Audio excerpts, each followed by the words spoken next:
You got the 3 points you wanted, but you got away with one a bit tonight, didn't you? We can't hear you, Mark. Hello, can you hear me? Yes, now. I was saying you've got the result you came for tonight, but you were probably a bit lucky to come away with all 3 points, do you think? Well, obviously, we knew it was going to be a difficult match. We made it a little bit harder in the beginning with a few decisions that we made, and obviously with the goal that we conceded, which, if anything, it's obviously my fault because I demanded to do those things. But I really like the reaction. I think the second half we understood much better the spaces that we have to attack. We play with more purpose. We generated much more, even if we conceded as well a late chance with another misunderstanding at the back. But in general, I think we scored 2 good goals. The second one was fantastic, and we are delighted to start the phase with a victory. But can I just ask, that Bernd looked a bit uncomfortable with the ball at his feet, but you seem to be persisting in this playing out even when the ball's under pressure. Mm-hmm. Yes, and it's a part of our game model. We need to understand when we can do that and when we should kick the ball to the stand, which is a big part of what we are trying to do. But to recognize that from the outside is much easier than inside. He tried to do that. He has the courage to do it. We've been very successful at doing it as well with the amount of goals that we have scored even in important games. So we need to find the right balance, but I will keep encouraging them to do it in the right moments. Thank you. Okay, Sam Dean from the Daily Telegraph. Hi, Mikel, can you hear me? Yeah.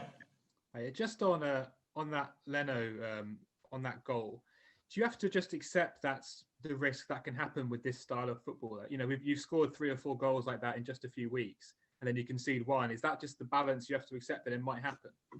Yes, absolutely. But they will understand as well better and better the type of balls that we have to play in those areas and to who in relation to where the pressure is coming and the type of distances that you can manage from the opponent. And after that, everything will be better. But obviously, it's a split of a second. You have to make a decision. You have to get the right touch, the right pass. And the opponents as well are intuitive and they are waiting for that. So again, it's something that we have to keep working, because if we want to play the way I want to, it's necessary that a keeper is involved in our build-up play. It was a very impressive first start from Thomas Partey in midfield. Were you surprised by how quickly he settled in there? He looked like he'd been there for years. Yes, to be fair, he looked really solid, really comfortable, and I think he held midfield by himself in the second half as well, when we were a little bit more open and we started to take more chances attacking certain spaces with some players. But I think he was fantastic tonight, and there is much more to come from him, obviously.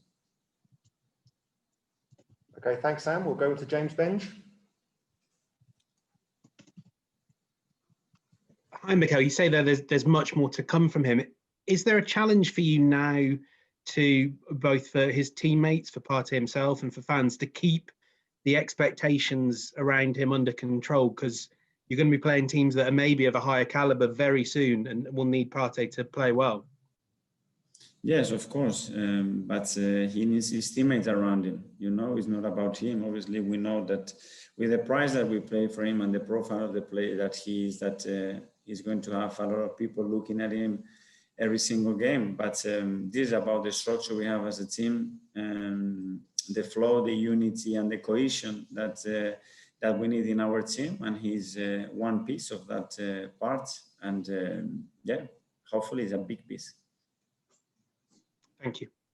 Okay, we'll move to Ian Bolton from Sky Sports, please.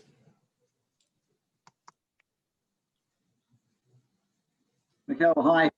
Hi.